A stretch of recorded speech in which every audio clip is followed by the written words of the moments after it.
So the idea is that when companies want to promote someone, it's almost always promoting them into a leadership position eventually, right? So it's eventually coming to some type of leadership position. Not always, but if you keep getting promoted, this is the practice in corporate America and in small businesses.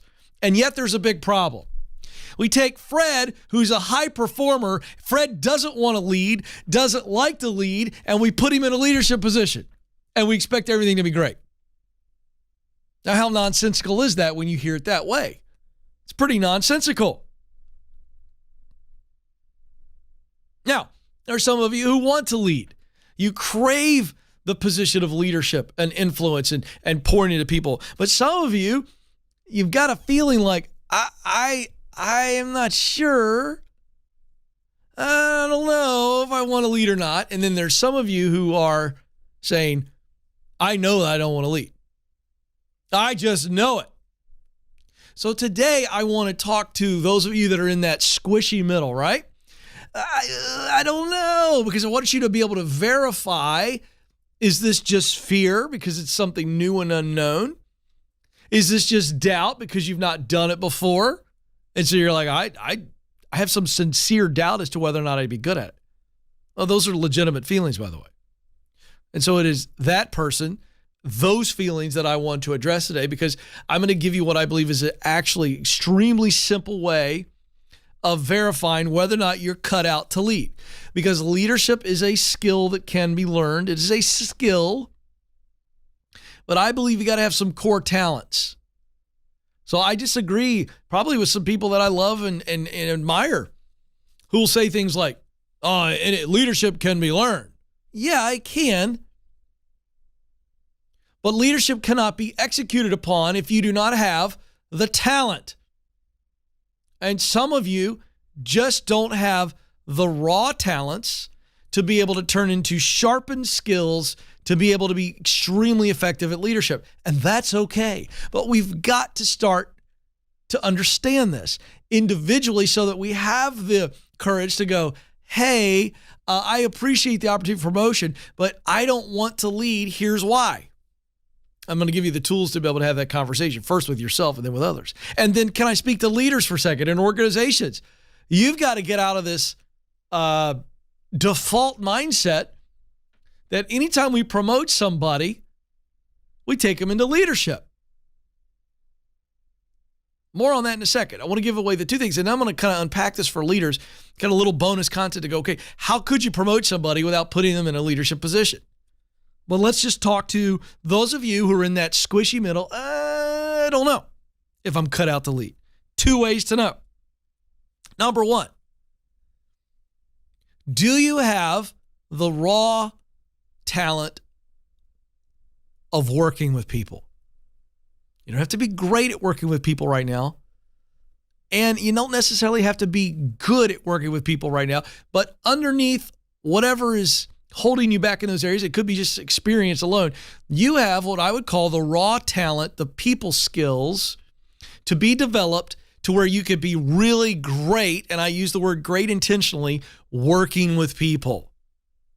So you have got to have the necessary talents to be great at working with people. At this point, we can now get much, much better. We can go from okay or average to good to great in working with people. But you got to have those core talents. The soft skills of communication. That's a good listener. Doesn't mean you're a great orator or speaker right now, but you're a really good listener. You're really good at asking questions and connecting with people. That makes you good at communication. You've got to have a heart for this kind of stuff too. And that leads us to number two. You really enjoy working with people. It doesn't matter what the role is. I love working with people. If I cannot imagine a full day, a full week, a full month, a full year without a lot of people contact, people facing work. Ken, it gives me the juice. It gives me energy. So those are the two things. If you are good with people, you have good people skills that can be honed into greatness, you can lead. Number two, you have to love people and working with people, because the hardest thing about leadership is people. The best thing about leadership is people. So if you're good at working with people and you love working with people, I got great news. You can be a fantastic leader. Now here's on the flip side. If you don't really have the core people skills and you don't love working with people, it's okay. Does it make you unfriendly? Does it make you a jerk or a bad human? It just means it's not your jam. You're not wired that way. So you need to be going, hey, it's not for me. Leadership is not for me. And be confident in it. Now, leaders, here's the deal. A little challenge. People want to be recognized for their unique contribution. And they want a relationship with you. So you can promote them in ways financially. You can promote them in new opportunities to take on more responsibilities that don't require a pure leadership role. Think about it, leaders. All right, coming up next, who are the workers that are actually getting ahead in this economy? I'll tell you.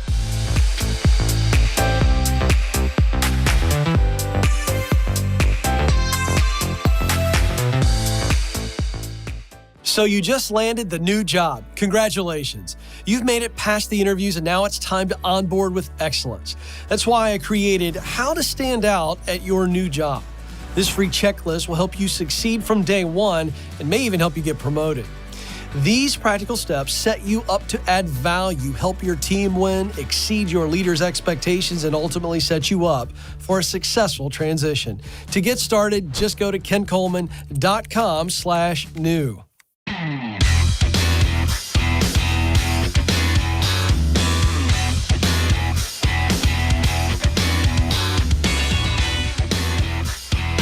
Question for you fine folks. How many of you out there are interested in doing project management type work? You are a detail person. You're a process-oriented person.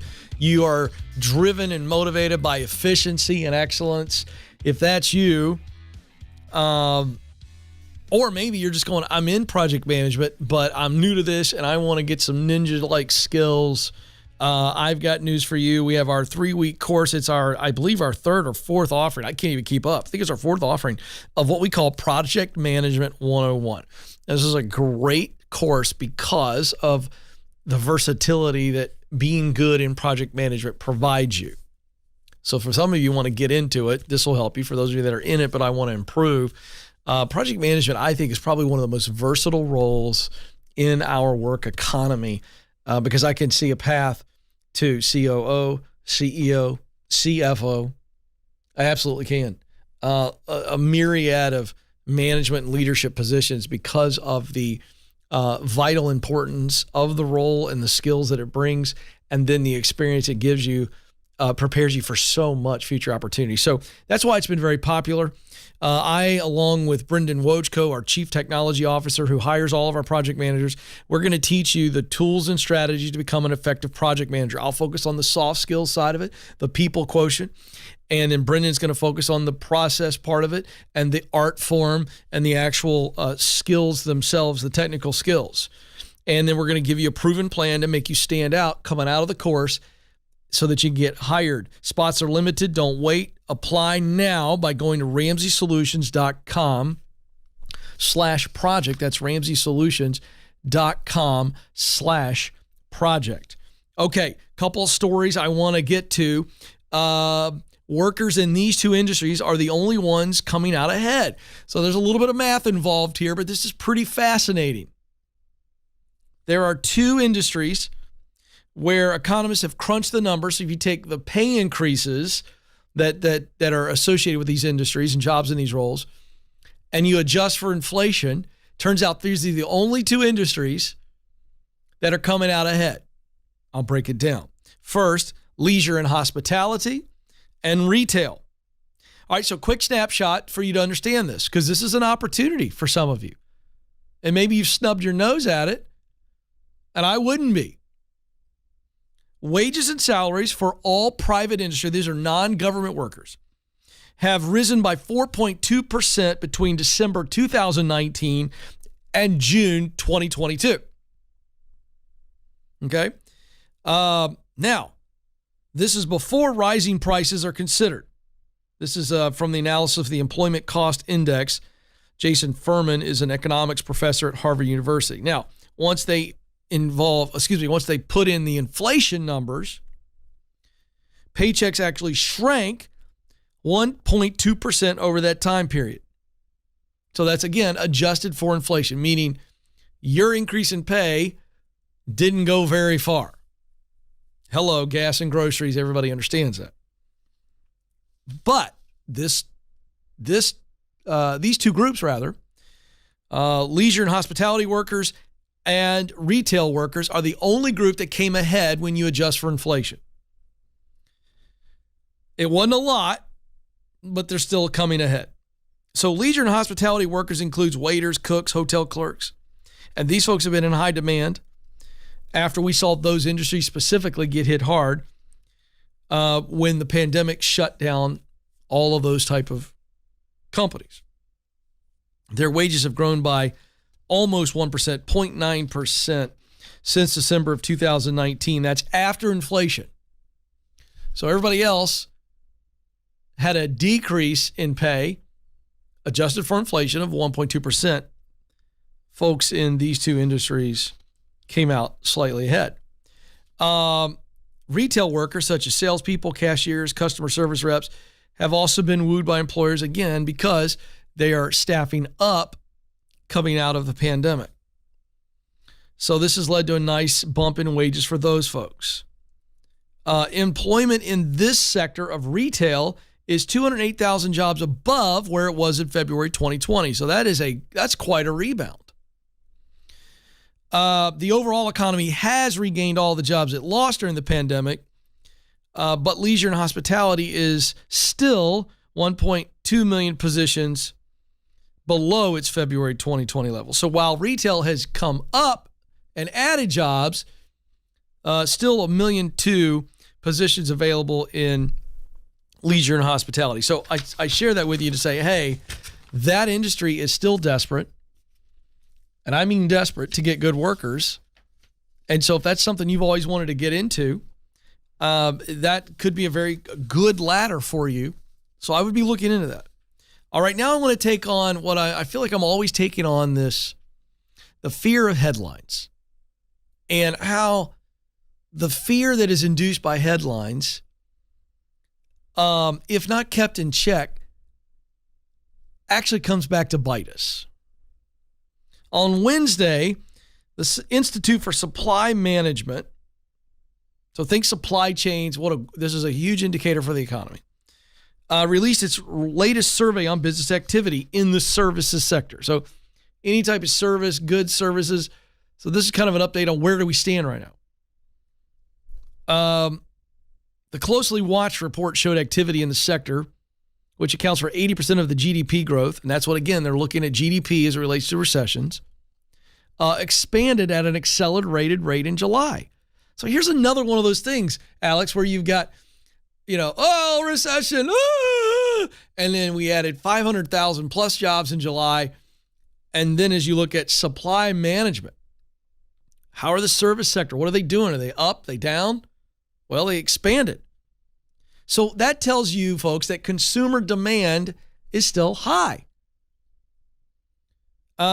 This particular read has now shown expansion. Listen to this. In the services sector for 26 straight months. An executive in the support services business told ISM that the survey that we can feel the economy weakening. Clients are making appropriate moves in anticipation of a recession. So, and again, here we are. Everybody's doing great, but it sucks. It's like, it's just this constant merry-go-round. And folks, I bring this up because, again, you've got to be mature enough and diligent enough to dive in and pay attention and make your own conclusions. So here you got an executive who they're a part of this industry that's expanded 26 straight months. 26 straight months, the service industry has expanded. And yet he got an executive going, we can feel the economy weakening. Now watch what happens. This is a direct quote. Clients are making appropriate moves in anticipation of a recession. Well, first of all, we're already in a baby recession. Listen to this quote, and I'm going to drop a truth bomb on you. Despite increased concern of downturn, there was little sign of downturn in the details of the report. The staying power of consumers will eventually run out, but The July ISM services data further support our view that the service sector activity will hold up well in the near term. So here's the truth I want to play with. Are you ready? Here's the bomb. The reaction to the fear of something bad happening can actually create the reality of the bad thing happening. Let me say that again. That's really, I know I didn't use any fancy words, but I like to just keep it on the bottom shelf. The fear of something bad happening, so the reaction to the fear of something bad happening can actually be the catalyst, the cause of the bad thing happening. That's so good, I'm going to say it again because you need to hear it. The fear of something bad happening can actually cause a reaction that spurs the bad thing to happen. So here we go. Clients are making appropriate moves in anticipation of recession. They're pulling back on supply chain. And if everybody freaks out and pulls back, then guess what happens? The slowdown, the downturn happens. Please don't act in fear. Act based on facts. Oh my gosh. Coming up, more stuff that's that good.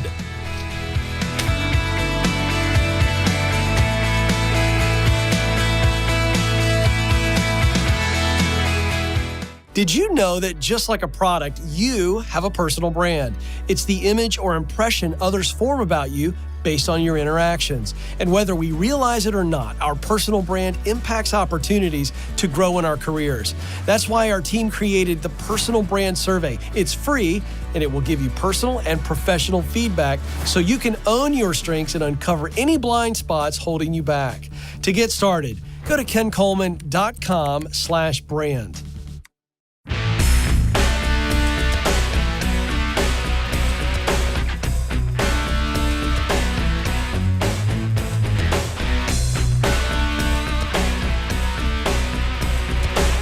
All right, folks, welcome back to the Ken Coleman Show. I'm telling you, folks, the burden as the man of the people is sometimes unbearable. The amount of information that I have to choose every day. I can't share it all.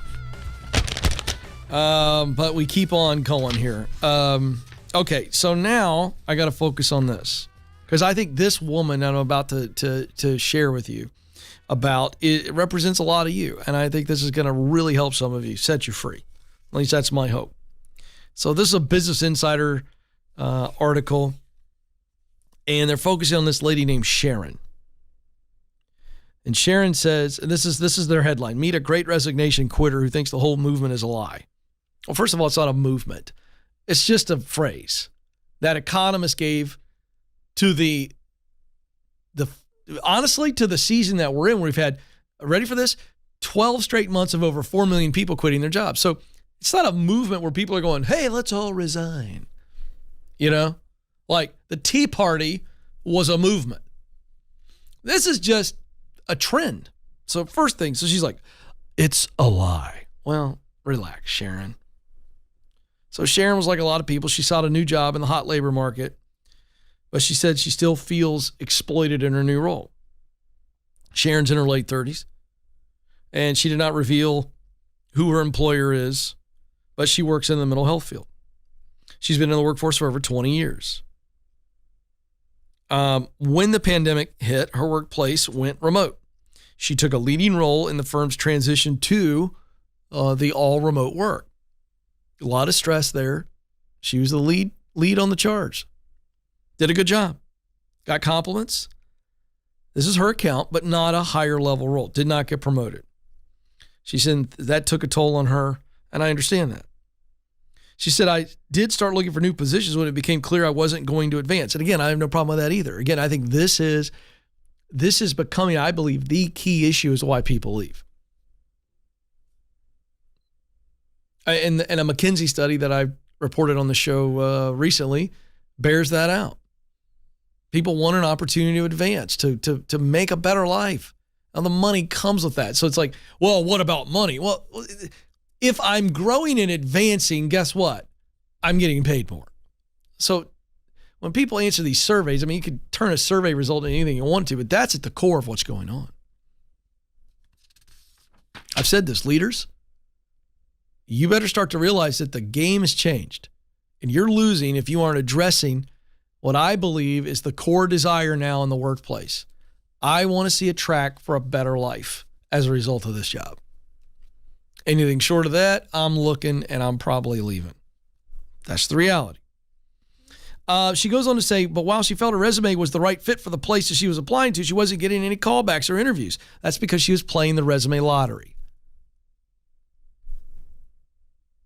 So Sharon falls in between two groups of workers with the most options. So this article is kind of going, well, she's a tweener, if you will.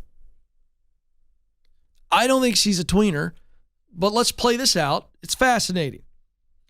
Economist Catherine Ann Edwards calls one group bleach-collar workers. Highly educated, high-income workers. They used to be called white-collar workers. Now we call them bleach-collar workers. Come on. It's pathetic. Can we just stick with stuff that works? Highly educated, high-income workers in high-end services like software engineers. The others, the lowest-paid workers in sectors like retails and restaurants. We talked about them many times. We talk about them all the time.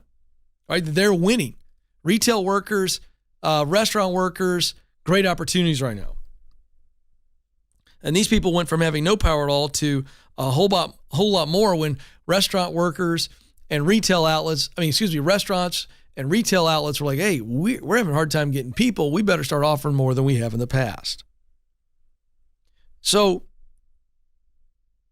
I don't in any way want to pick on Sharon. I wish Sharon would call in on the show. I wish I could meet with Sharon. I'd say, Sharon, number one, the Great Resignation is not some lie. It's not some movement. It's just a description of what happened. Number two, you aren't a victim, but you were playing the game the wrong way. And now more than ever, this book right over my head there, The Proximity Principle, is as valuable as it's ever been, because resumes and standing out when there's so many jobs available and so many people applying for jobs, it is all about getting noticed. And the way to get noticed is not through submitting a resume. The way to get noticed is through a relationship and a personal connection. The proximity principle simply is this statement. In order to do what you want to do, fill in the blank. You've got to get around people that are doing it and get in places where that work is happening. That's where opportunities show up on your doorstep and knock loudly. Who doesn't want that? Nobody wants to sit around and submit resumes all day long and sit, and all you hear is crickets. It's my favorite sound effect, by the way. Nobody likes that. It's an insidious form of rejection, because it's just like, oh, I don't even get noticed. And boy, you eat that for 3-4 weeks straight and you start to feel like you don't matter. I mean, this is no joke. So if you're feeling like Sharon, like, hey, I'm stuck in the middle, I can't find out, you got to get my book, The Proximity Principle, read it. For heaven's sakes, get the audiobook. It's cheap. And you have my lovely baritone voice reading it to you. So I don't know if it's lovely, but it's definitely baritone. Okay. Let's see. Oh yeah, I want to get to this. This is great. This is when I bang on horrible bossery a lot on this show. So I want to make sure that I give, equal time when I see leaders doing what I believe is good leadership. Qantas Airlines, an Australian airline, has asked their executives to work as baggage handlers for 3 months. The firm's head of operations is looking for at least 100 volunteers from the executive offices to work at the Sydney and Melbourne airports. Tasks will include loading and unloading bags, as well as driving vehicles to move luggage around airports. The managers and executives were asked to work in the baggage handling roles for 3 or 5 days a week in shifts of either 4 or 6 hours a day. So very clear, Qantas is saying to their executives, we need you to volunteer, number one. Number two, it's going to add to your workload. But we need help. This is a statement from Qantas to the BBC. We've been clear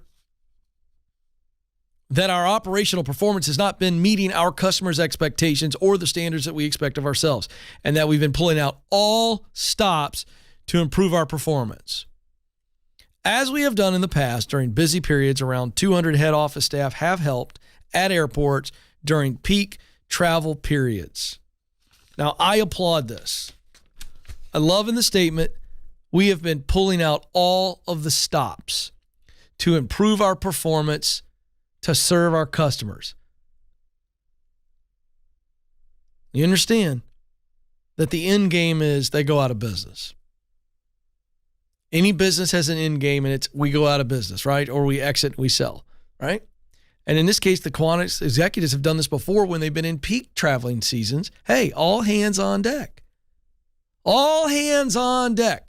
You know, that's a maritime phrase, right? Coming from whether it be pirate ships or old ships. And it was like, hey, we got a crisis. We're in a storm. All hands on deck. Everybody leaves their position and everybody joins in on the deck.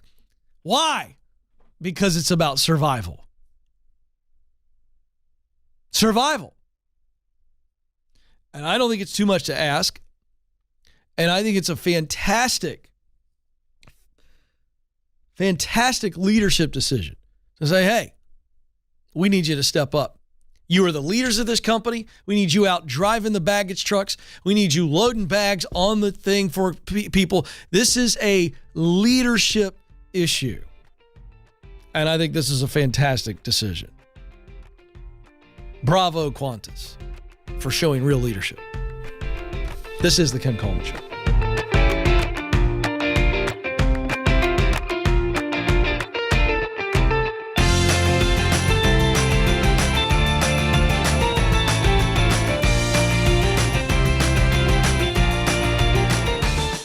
If the thought of attending a networking event makes you break out in hives, you're not alone. And I'll let you in on a secret.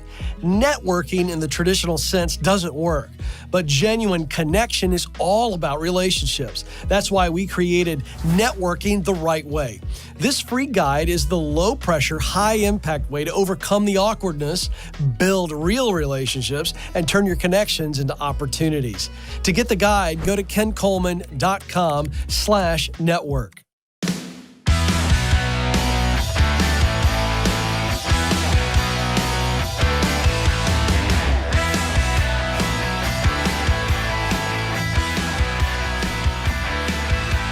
This is the show where we coach you up. Free coaching. Goodness gracious, I ought to be charging for it. But I love the people too much. So here I sit for you to coach you up so that you can make more money and experience more meaning. That's going to be better work life and better life, period. Rita joins us in Indianapolis, Indiana. Rita, you're on the Ken Coleman Show. Hey there. How are you, Rita? I am great. How are you doing? I am living the dream. What's going on? Okay. Well, I got offered a job in a area that I was not familiar with. Uh-huh. I had a 90-day promise to be moved into sales and marketing position. I was really excited about it, and they made it sound very exciting. But they put me in a position of an administrative position, which I'm not really the greatest at. Yeah. And they were a fast-growing company. I was really excited to be a part of them. So their training, to make it worse, was not well established.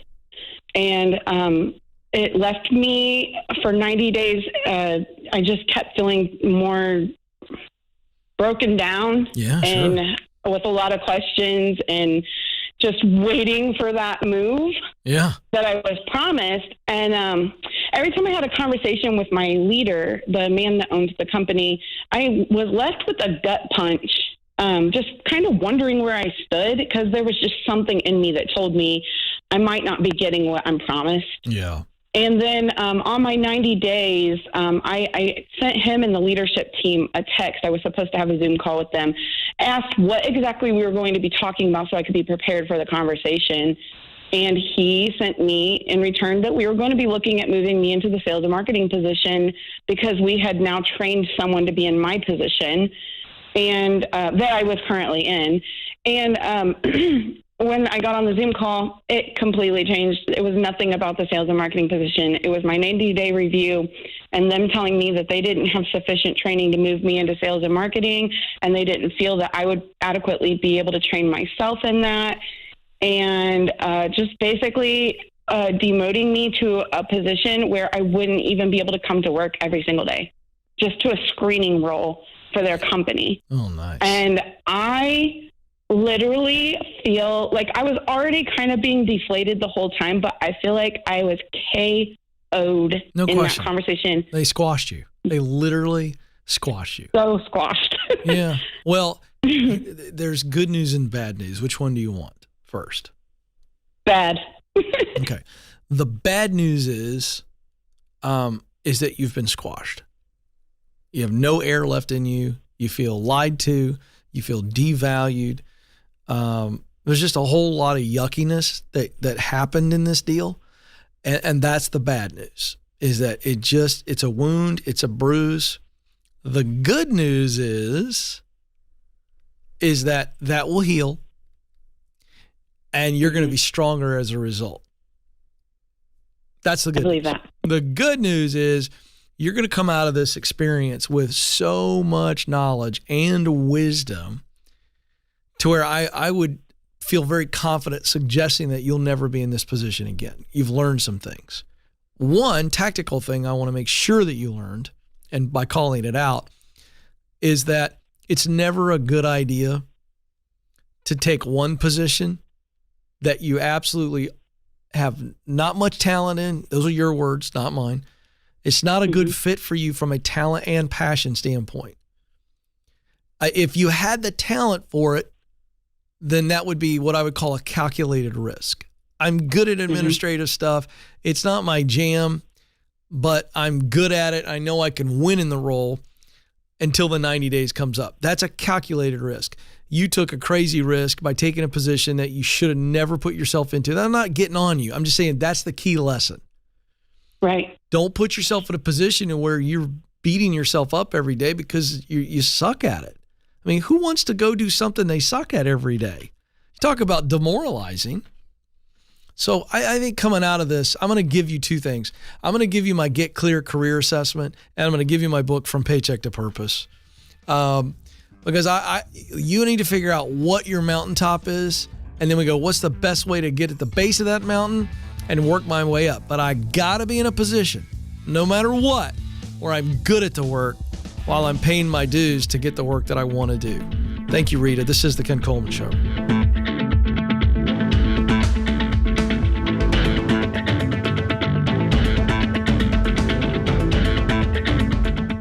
Are you wondering if you should leave your current job or stay put? You're not alone.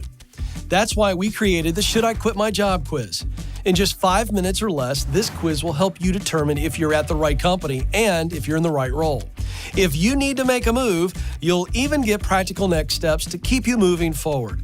Listen, stuck is a choice, and life is too short not to do what you were created to do. To take the quiz, go to kencoleman.com/quiz.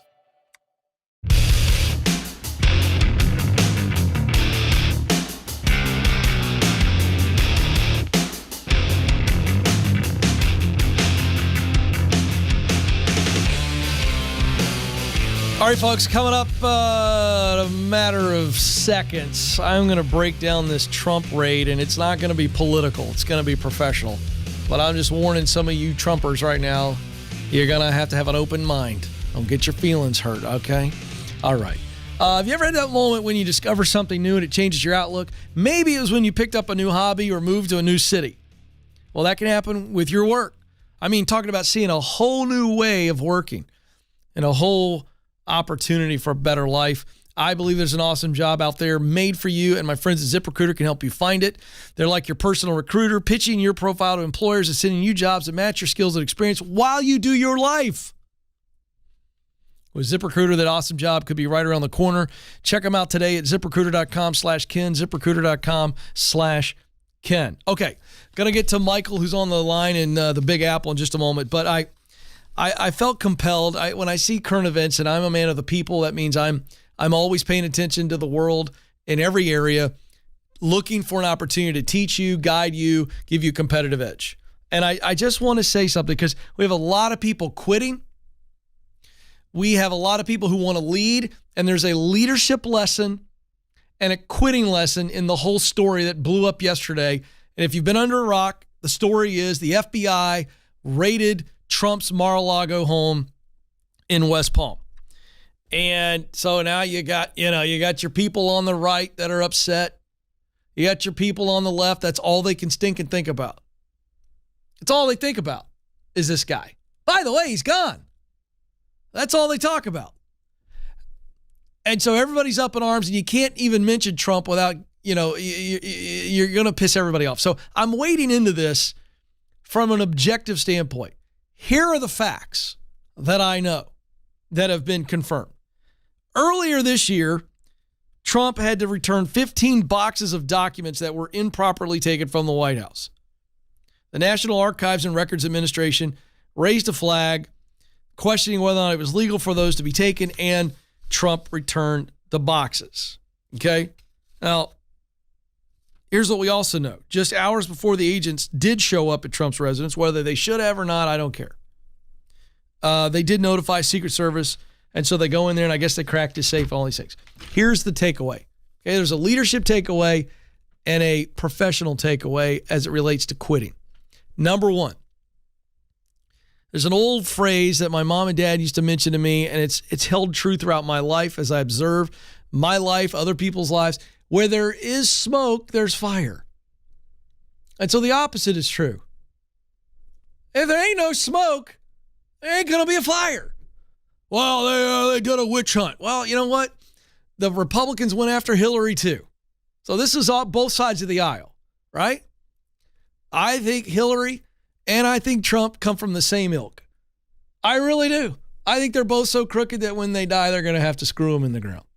Okay? I think they're both crooked in some form or fashion. I'm not saying how. I just think they got questionable ethics. I'm just telling you. But if you don't have questionable ethics, you don't have witch hunts. Because witch hunts don't turn into witch hunts if there's not something there. So here's my takeaway. When you're a leader, don't spend all of your time creating controversy. Just lead. Knowing that in leading and serving and taking positions, you're going to get criticized anyway. You understand what I'm saying? Leadership's hard. Yes, I know that you're going to get attacked from the opposition. But my point is, you can lead in a way that is ethical and lead in a way that is responsible and not turn into public enemy number one. That's one takeaway. Number two, when you quit, whether you're of an administration leaving the White House, and by the way, there have been other administrations that probably took stuff. And can I also confess, if I was a former president, I might be tempted to take a soap dish. I'm just keeping it real. I'm just trying to keep it real. I'm not attacking Trump or Hillary. Everybody relax, okay? But my point is, leave well. When you leave with dignity. When you leave a company, we got millions of people quitting. I know you don't feel like you owe these companies anything because you've been mistreated, but you still need to leave well. It's still going to serve you well. All right? There's what we can learn from the FBI raid. See what I did there? There's always something to be learned. Michael's up in New York. Michael, you're on the Ken Coleman Show. Hi, Ken. So I was a law enforcement officer. I was terminated due to the COVID vaccine mandates. And ever since then, I've been kind of in like, I don't know, just unsure of, I guess, what my next move would be, because I'm kind of thinking, law enforcement might not work out, I guess. I mean, if I plan on staying in the state, it's very unsure right now. So I'm just kind of trying to think of other avenues, I guess. I just want to see if you could help out. Yeah, I'm happy to. We just got to ideate what your options are right now. And so first option is, are you willing? Can you, if you're willing, does relationships, whatever ties and responsibilities you have, does it allow you to move from where you are to another state where that's not going to be required? I mean, it's possible. I'm talking to a recruiter right now in Florida. Good. So that is an option. I am considering that, but I'm also, I guess, I like to have, plan B, C, D. Perfect. So, great. Okay. So to me, that's option one, right? Staying in the exact field you've been in, and just in a different place where you're not going to have that mandate and you're going to be able to do it. That's first option.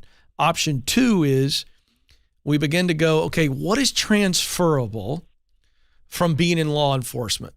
And what I mean by transferable, this is where we ideate and come up with option B and C. So you have a lot of skills that you've developed when in your time in law enforcement. You also have a lot of experience in your time in law enforcement. And so what are other areas of the job economy where you can take those skills and that experience and be valuable? That's your number one homework assignment. This is where we come up with ideas for options. We go, wait a second. Let me give you an example that might help you, Michael. I get a lot of calls on this show from men and women that are serving in the military, and they are either in the process or they're beginning the process of thinking through what will life look like when I exit the military. And almost to a person, they'll call and they'll say, Ken, I'm having a hard time figuring out, because all I've ever done is work in the military. And then I will say, well, wait a second, what did you do in the military? And they'll start to tell me. And I'll say, okay, what were the skills? So I'm going to walk you through that. And then they begin to say, oh, wait a second. Whether it's the military or the private sector, I have skills, I have experience. So just off the top of your head, let's do a little fun exercise to start you on your homework, okay?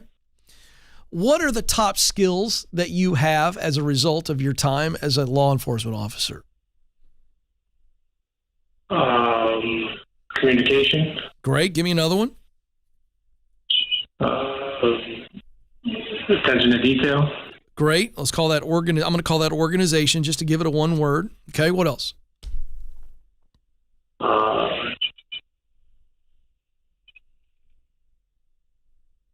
Public speaking. Great. Communication. Okay. So we've got communication and organization. Those were the two you gave me. My guess is you have a pretty high level of compassion or empathy, even though I know law enforcement officers can get a bad rap because there are some bad apples. Isn't that true that you love serving people? Yes. Okay. So let's just call that that's a people skill of compassion and empathy. You truly are in it to protect and serve. Okay. So you take those three things and you go, all right, that's what talent skill set I bring to the table. And I have a lot of experience in using those talents. So where else could I do that, right? So what part, and I just give me real quick, I only got about a minute. What's the thing you most love? What's the work you most love about being a law enforcement officer? Off the top of my head, I would say, I guess the investigative aspect of it. Boom, boom. Now, how do you take those talents that we walk through and then say, the thing I loved most was investigative work? So that doesn't always have to be law enforcement. Could be working for an insurance company as an investigator, right? And claims. I mean, that's just one idea. So that's your homework assignment is you're looking for option B, C, and D. Okay, I loved investigating. So what are the type of jobs out there where I would do some investigation? Again, I got some friends that work in the insurance business that are getting hired all the time as private investigators. You know, there's a lot of things that a former law enforcement officer can do that have nothing to do with law enforcement. So ideate those and then see what they look like. What are the opportunities? Appreciate you, sir. Thank you for calling. This is the Ken Coleman Show. Press on.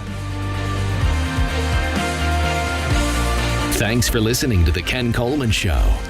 For more, you can find the show on demand wherever you listen to podcasts and watch the show on YouTube. You can also find Ken across all social media by following @Ken Coleman.